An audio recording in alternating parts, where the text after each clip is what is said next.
Hello दोस्तों, लीजिए आपके लिए मैं एक और नया वीडियो लेके आ गया हूँ। और दोस्तों, आज हम सीखेंगे नेस्टेड इफ़। नेस्टेड इफ़ का मतलब क्या हुआ? एक इफ़ के अंदर दूसरा इफ़। नेस्ट का मतलब घोंसला होता है। घोंसले के अंदर जैसे एक एक तिनके से बना होता है, एक के अंदर एक तिनका लगा करके, इसी तरह से दोस्तों नेस्टेड इफ़ है। नेस्टेड इफ़ में क्या होगा? एक इफ़ के अंदर दूसरा इफ़, दूसरे के अंदर तीसरा, तीसरे के अंदर, इस तरह से हम कितने इफ़ लगा सकते हैं, इफ़ की पूरी सीरीज बना सकते हैं। तो दोस्तों उसे ही नेस्टेड इफ़ कहा जाता है। आप देख रहे हैं मैंने यहाँ पर छोटा सा एक डेटाबेस लिया है आपके लिए। इस डेटाबेस के अंदर नाम है, फिर सब्जेक्ट 1 के मार्क्स हैं, सब्जेक्ट 2 के मार्क्स हैं, सब्जेक्ट 3 के मार्क्स हैं। सबसे पहला काम हम करेंगे दोस्तों इनका टोटल लगाने का, जिससे आपकी प्रैक्टिस भी हो जाएगी कि हम टोटल किस तरह से, हमने पहले एक सम फॉर्मूला सीखा था वो दोबारा यहाँ पर हो जाएगा।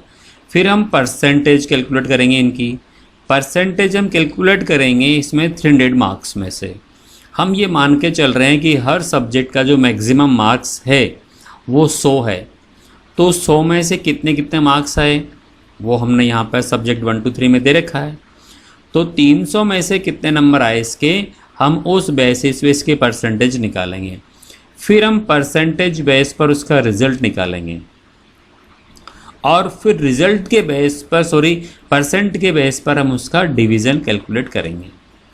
तो सबसे पहले मैं आपको ये बता देता हूँ कि हम जो यहाँ पर रिज़ल्ट निकालेंगे वो रिज़ल्ट हम किस तरह निकालेंगे कि यदि स्टूडेंट के 36%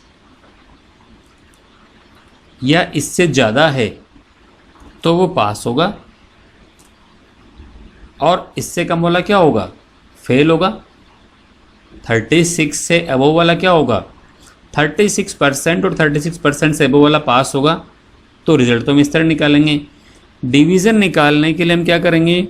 जिसके 36% से कम है, बिलो 36%, 36% से जिसके कम है, हम उसको क्या लेंगे? वो होगा फेल, वो फेल हो जाएगा। मैं आपको यहाँ पर एक बना के बता देता हूँ किस तरह से हम इनका रिज़ल्ट निकालेंगे, ताकि थोड़ा हमें आसानी रहे और आपको भी कोई सीखने में दिक्कत नहीं होगी। मैं यहाँ पर सबसे पहले लिखता हूँ कि हम रिज़ल्ट किस बेस पे निकालेंगे। रिज़ल्ट, हम रिज़ल्ट निकालेंगे इसका, मार्क्स क्या होंगे? Greater than equal to 36%। तो कैंडिडेट होगा पास। तो पास होगा, इसका मतलब क्या हुआ? 36% से नीचे तो क्या हो जाएगा? फेल हो जाएगा। तो लेस देन 36% वो क्या हो गया? फेल हो गया, फेल्ड। इसी तरह हम डिवीज़न का बताता हूँ मैं आपको। डिवीज़न हम किस तरह से कैलकुलेट करेंगे? हम डिवीज़न कैलकुलेट करेंगे यहाँ पर। फर्स्ट कौन आएगा? फर्स्ट कौन आएगा? जिसके मोर देन 60% होगी, जिसके 60% से ज़्यादा होगी, ग्रेटर देन इक्वल टू 60%, वो फर्स्ट होगा। सेकेंड डिवीज़न कौन होगा? जिसके 50 से ज़्यादा होंगे लेकिन 60 से कम होंगे, वही होगा ना। और थर्ड कौन होगा? जिसके थर्ड कौन होगा यहाँ पर? थर्ड वो होगा जिसके 36% से ज़्यादा होंगे। और 36 से नीचे वाला क्या हो जाएगा? फेल हो जाएगा। ये फेल हो जाएगा 36 से नीचे वाला। चलिए अभी एग्जाम्पल में आप ये सब समझ जाएंगे। मैं आपको यहाँ पर 1 to 1 स्टेप बाय स्टेप समझाता हूँ। सबसे पहले हम निकालेंगे इसमें इसकी टोटल कितने मार्क्स आ रहे हैं। तो उसके लिए हमारे पास एक सम फॉर्मूला है जो मैंने आपको पहले सिखाया था। एक बार फिर देख लेते हैं। सम टैब की प्रेस करता हूँ। किसका सम करना है मुझे? सब्जेक्ट 1 से लेकर के और सब्जेक्ट 3 तक, यानी B2 से लेके D2 तक ब्रैकेट क्लोज करता हूँ, एंटर की प्रेस करता हूँ। 85 मार्क्स आ रहे हैं। मैं नीचे तक पूरा रेंज लेता हूँ, मेरी सेल रेंज, और सेल रेंज मैंने ले ली है E2 से लेकर के E11 तक, और अब करता हूँ मैं कंट्रोल D। कंट्रोल D जैसे ही करा, मेरे पास यहाँ पर टोटल आ गए मार्क्स। अब मुझे निकालनी इनकी परसेंटेज आउट ऑफ 300, 300 में से कितने नंबर आ रहे हैं हम उस बेस पे निकालेंगे। तो पहले मैं ब्रैकेट लगाता हूँ, 85 का मतलब E2 कॉलम में आ रहे हैं 85, E2 डिवाइड बाई 300, 300 में से आ रहे हैं ये, मल्टीप्लाई 100, यही फॉर्मूला होता है।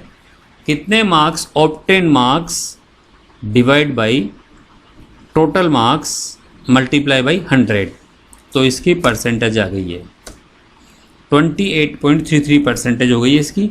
हम इसी को नीचे तक लेते हैं सेल रेंज में, और मैं यहाँ पर करता हूँ कंट्रोल D। तो अब देखिए ये इनकी परसेंटेज आ चुकी है हमारे स्क्रीन पे, और हम इस परसेंटेज के जो डेसिमल है उसको हम अरेंज कर सकते हैं यहाँ से। आप देखेंगे इंक्रीज़ डेसिमल, इंक्रीज़ नहीं, मुझे यहाँ पर डिक्रीज़ करना है। परसेंटेज जो है वो 2 डिजिट में होना चाहिए डेसिमल के बाद में। यहाँ पर परसेंटेज आ चुकी है। अब मैं निकालना है इसका रिज़ल्ट क्या है। यदि उसके 36% से ज़्यादा है या 36% भी है तो कैंडिडेट पास होगा। तो कंडीशन इफ़ एक ही है, इफ़ टैब की प्रेस करता हूँ, लॉजिकल टेस्ट आ रहा है यहाँ पे, देखिए लॉजिकल टेस्ट। तो लॉजिकल टेस्ट उसकी परसेंटेज कहाँ लिखी, F2 में।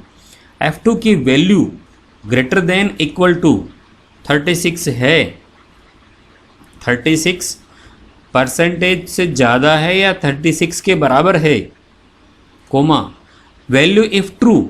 यदि ये कंडीशन ट्रू है तो क्या दिखा दे, वो पास दिखा दे, पास हो गया ये, पास, कोमा। और वैल्यू इफ फॉल्स, यदि ये 36% से नीचे है इसके, यानी ये कंडीशन ट्रू नहीं हो, फॉल्स हो जाए, तो क्या दिखाए वो दिखा दे यहाँ पर फेल्ड, वो दिखा दे फेल्ड। ब्रैकेट क्लोज किया और मैं करता हूँ एंटर की प्रेस। देखिए आप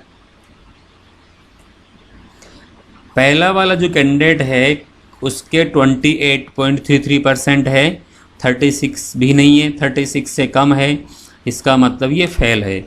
हम इस रेंज को लेते हैं नीचे तक, सेल रेंज में सेलेक्ट किया मैंने और कंट्रोल D में प्रेस करता हूँ। तो आप देखिए यहाँ पर हमारे पास में आ चुका है। सेकंड जो कैंडिडेट है उसके 58% है, तो वो पास है, यस पास दिखा रहा है। आप देखें सेकंड वाला जो कैंडिडेट है उसके 58 है, तो पास है वो। और आगे देखूं तो मैं यहाँ पर इसके 25.33 है, 36 से कम है, तो ये फेल है। आगे देखें तो ये 48% है, तो ये भी पास है। आगे देखेंगे इसके 97% मार्क्स आए हैं, तो ये भी पास है। तो हम इस तरह से दोस्तों इनकी परसेंटेज को फाइंड आउट करेंगे, ठीक है। अब हम आगे चलते हैं और मैं आगे अब आपको बता रहा हूँ इनका डिवीज़न हम कैसे कैलकुलेट करेंगे। डिवीज़न कैलकुलेट करने के लिए हमारे पास यहाँ पर क्या होगा कि हमें नेस्टेड इफ़ को यूज़ करना पड़ेगा, क्योंकि हमारे पास मोर देन वन कंडीशन हो गई है। इफ़ केवल एक कंडीशन को हैंडल कर सकता है, आगे कंडीशन हैंडल नहीं कर सकता है, तो हमें नेस्टेड इफ़ को यूज़ करना है। नेस्टेड इफ़, एक इफ़ के अंदर दूसरा इफ़ और उसके बाद ज़रूरत पड़ी तो अगला वाला इफ़ मैं यूज़ करके दिखा रहा हूँ, आप देखिएगा। इक्वल टू इफ़ हमें क्या बताना है, सबसे पहले हम ये बताना चाह रहे हैं कि हमें एक तरफ से चलना पड़ेगा। हम ये चल रहे हैं कि फेल कौन होगा, इफ़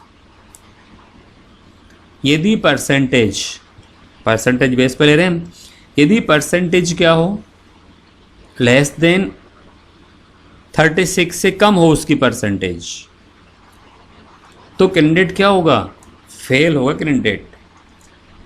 कैंडिडेट क्या होगा, फेल होगा कैंडिडेट, फेल्ड होगा कैंडिडेट हमारा, कोमा। लेकिन अब क्या करूं मैं, यदि 36 से ज़्यादा है तो पास तो नहीं है, पास तो है वो, लेकिन डिवीज़न कौन सा उसका, फर्स्ट है, सेकंड है, थर्ड है, तो हमारे पास में और कंडीशन ज़्यादा होगी, मोर देन वन कंडीशन हो गई है, तो मुझे एक और इफ़ लगाना पड़ेगा। यानी ये कंडीशन है, यदि ये कंडीशन ट्रू है, 36 से कम है उसकी तो फेल दिखा देगा, और 36 से ज़्यादा है तो फिर एक और इफ़ के अंदर जाएगा वो, एक और इफ़ के अंदर ब्रैकेट लगाता हूँ मैं। अब 36 से ज़्यादा है उसकी परसेंटेज, लेकिन 36 से ज़्यादा है और किससे कम है, थर्ड डिवीज़न किसका आएगा, 50 से कम है, तो हम यहाँ पर लिख देते हैं, हम यहाँ पर लिखेंगे F2 लेस देन किससे कम, 50, 50 से कम, तो क्या दिखा दे वो हमें, थर्ड डिवीज़न दिखा देगा, थर्ड डिवीज़न वो होगा थर्ड डिवीज़न। देखिए पहले हम यहाँ चलते हैं, मैं आपको एक बार दिखा दूँ। पहले हमने पहले यहाँ पर क्या चेक कराया, हमने यहाँ पर चेक कराया कि ये जो F2 है यदि उसकी 36 से कम है तो वो दिखा दे फेल, लेकिन आगे 36 से आगे है तो हमने फिर लगाया उसमें कि यदि उसकी परसेंटेज 50 से कम है, अब 50 से कम है तो क्या दिखा देगा वो, थर्ड। अब आप कहेंगे 50 से कम 36 भी कम है, लेकिन 36 तो पहले आ गया, इसलिए 36 से लेकर के 50 तक हो गया, ये 36 से 50 वाला क्या हो गया, थर्ड डिवीज़न पे आ चुका है ये। इस तरह से देखें इसको, तो अब हम यहाँ पर यूज़ कर रहे हैं इसमें, और आगे यदि उसके 50 से भी ज़्यादा हुआ तो फिर क्या करेंगे, एक और इफ़ लगाएंगे, इफ़ ये कंडीशन भी मान लीजिए फॉल्स हो जाए, फिर वापस अगेन F2 की वैल्यू लेस देन 60 हो, 60 से कम हो। देखिए मैं यहाँ पर आपको एक बार दिखाता हूँ कि मैंने यहाँ पर वो बता रहा है वैल्यू इफ फॉल्स, यदि ये कंडीशन में फॉल्स हो जाए, दोबारा लगाता हूँ आपको, यही चीज़ मैं दोबारा दिखाता हूँ स्टार्टिंग से, इक्वल टू इफ़, टैब की प्रेस करी मैंने, लॉजिकल टेस्ट, लॉजिकल टेस्ट मुझे लगाना है परसेंटेज वाले कॉलम पे, परसेंटेज वाला कॉलम मेरा है F2, F2 इसकी वैल्यू क्या हो, लेस देन 36, 36 से नीचे है, लिखा लॉजिकल टेस्ट कोमा, आ रहा है वैल्यू इफ ट्रू, यदि ये कंडीशन ट्रू है तो क्या दिखा दे वो दिखा दे भैया फेल्ड, या फेल दिखा दे, वो फेल दिखा दे मेरे को, कोमा। अब देखिए आ रहा है वैल्यू इफ ट्रू, यदि ये कंडीशन भी क्या हो जाए, वैल्यू इफ फॉल्स, यदि ये कंडीशन फॉल्स हो जाए तो एक और इफ चलाना पड़ेगा अपने को, इफ ब्रैकेट लगाता हूँ मैंने ब्रैकेट लगाया, देखिए वापस आ गया लॉजिकल टेस्ट, फिर लॉजिकल टेस्ट करेगा ये, अब लॉजिकल टेस्ट अगेन F2 की वैल्यू क्या आ जाए, किससे कम, 36 से ज़्यादा तो हो गया, लेकिन किससे कम हो जाए, 50 से कम हो जाए, 50 तक हम ले रहे हैं उसको, F2 लेस देन 50। देखिए लॉजिकल टेस्ट पे चल रहे हैं अभी हम, कोमा, लॉजिकल टेस्ट कंप्लीट। अब आ गया वैल्यू इफ ट्रू, यदि ये कंडीशन ट्रू हो तो क्या दिखा दे, वो दिखा दे हमें थर्ड डिवीज़न, थर्ड आ जाएगा लिखा हुआ। क्लोज करता हूँ मैं, कोमा लगाता हूँ मैं, अगेन दोबारा आ गया वैल्यू इफ फॉल्स, यदि ये कंडीशन में फॉल्स हो जाए तो अगेन इफ पे आ जाते हैं हम, एक और इफ, ब्रैकेट मैंने स्टार्ट किया। अब लॉजिकल टेस्ट F2 की वैल्यू क्या हो, 60 से कम हो, 60 से कम हो, लॉजिकल टेस्ट करें 60 से कम हो, कोमा, वैल्यू इफ ट्रू, यदि ये कंडीशन ट्रू हो तो क्या लिखा जाए, यहाँ पर लिखा जाए सेकंड, क्योंकि सेकंड डिवीजन हो जाएगा वो, कोमा, पहले स्ट्रिंग अब कोमा, और बोल रहा है वैल्यू इफ फॉल्स, लेकिन यदि ये भी फॉल्स हो जाए तो अब तो क्या बचा है, अब बचा है फर्स्ट डिवीज़न। तो यदि ये सब फॉल्स हो जाए अभी तक की, तो वहाँ पर क्या दिखा दे मुझे ये, वहाँ पर मुझे दिखा दे ये फर्स्ट। और इस तरह से मैंने इसको क्लोज़ कर दिया है और मैं ब्रैकेट क्लोज़ करता हूँ। मैंने 3 बार ब्रैकेट यूज़ किया इसलिए मैं 3 बार इसको क्लोज़ करूँगा और एंटर की मैंने प्रेस कर दी है। हम दोस्तों इसको नीचे तक इस तरह से ड्रैग करते हैं। हमने सेल रेंज सेलेक्ट करी, मैं कंट्रोल डी कर रहा हूँ। देखिए आप, कंट्रोल डी करने के बाद उसने ऑटोमेटिक बता दिया कि पहला जो बंदा था वो फेल्ड है, क्योंकि उसकी जो परसेंटेज है वो 28 है तो फेल होगा। फिर 58 है तो सेकंड डिवीज़न है उसका, सही है। फिर 71 है तो फर्स्ट डिवीज़न है उसका। फिर 25% देख रहे हैं आप यहाँ पे है तो ये भी फेल होगा। और यहाँ पर लास्ट में 97% है तो फर्स्ट डिवीज़न होगा। तो हम इस तरह से कैलकुलेट कर पाएंगे। मैं आपको ये एक फॉर्मूला एक बार और लगा के बता रहा हूँ, सिर्फ एक सेल में बता रहा हूँ मैं ये चीज़। आप वहाँ पर देखिएगा, गौर से देखिएगा, ध्यान से देखिएगा। अगेन दोबारा से थोड़ा मैं इसकी साइज़ छोटी करता हूँ ताकि आपको एक ही बार में दिख जाए वो, और दिखाने की कोशिश करता हूँ मैं। इक्वल टू इफ़, टैब की मैंने प्रेस करी, लॉजिकल टेस्ट के लिए बोल रहा है, यानी F2 की वैल्यू क्या हो, 36 से कम हो, लॉजिकल टेस्ट हो गया। वैल्यू इफ ट्रू, यदि ये कंडीशन ट्रू हो जाए तो क्या दिखा दे वो दिखा दे fail, comma. Value if false, यदि ये भी फॉल्स हो जाए तो क्या, एक और इफ चलेगा, उसके बाद में एक और इफ चलाना पड़ेगा हमें, क्योंकि फेल हो गया लेकिन आगे फर्स्ट सेकंड थर्ड हो सकता है ना, तो इसलिए यहाँ पर अभी फेल हुआ है। अब आगे चलते हैं, फेल के बाद क्या आएगा, अब थर्ड आएगा। थर्ड कौन होगा, जिसकी परसेंटेज 50 से नीचे होगी, F2 less than 50, comma. Value if true, यदि ये कंडीशन ट्रू तो क्या आ जाएगा, आ जाए थर्ड लिखा हुआ। क्लोज करता हूँ मैं, कोमा लगाता हूँ। फिर लिखा रहा वैल्यू इफ ट्रू, यदि ये कंडीशन भी फॉल्स हो जाए, सॉरी वैल्यू इफ फॉल्स, यदि ये कंडीशन भी फॉल्स हो जाए तो क्या होगा, एक और इफ चलाना पड़ेगा, क्योंकि फेल हो गया, थर्ड हो गया, उसके बाद सेकंड भी तो आ सकता है ना, तो हम एक और इफ हमें लगाना पड़ेगा। इफ अब F2 की वैल्यू क्या हो, F2 लेस देन, किससे कम हो, 60 से कम, क्योंकि सेकंड डिवीजन कौन होगा, जिसकी 60 से कम होगी, सेकंड। अब देखिए वैल्यू इफ ट्रू होने पे सेकंड दिखाएगा, कोमा। अब पूछ रहा है वैल्यू इफ फॉल्स, यदि फॉल्स है तो क्या हो जाएगा, पहले फेल हो गया बंदा। अब देखिए यहाँ पर मैं आपको दोबारा दिखा रहा हूँ, पहले यहाँ पर जो था वो फेल की कंडीशन हो गई, फिर ये कंडीशन हो गई हमारे पास किसकी, थर्ड वाली। अब ये हमारी कंडीशन होगी इसकी, सेकंड की। अब क्या बचा, अब बचा फर्स्ट डिवीजन। तो यदि ये कंडीशन सारी ही काम नहीं करे, ये सारी फॉल्स होती जाएगी, तो लास्ट में कहाँ जाएगा, वो एंड वाली कंडीशन पर जाएगा। और एंड वाली कंडीशन का मतलब है कि वैल्यू इफ फॉल्स, यदि ये सब फॉल्स हो जाए तो क्या दे दे, वो फर्स्ट दिखा दे। क्या दिखा दे, वो फर्स्ट।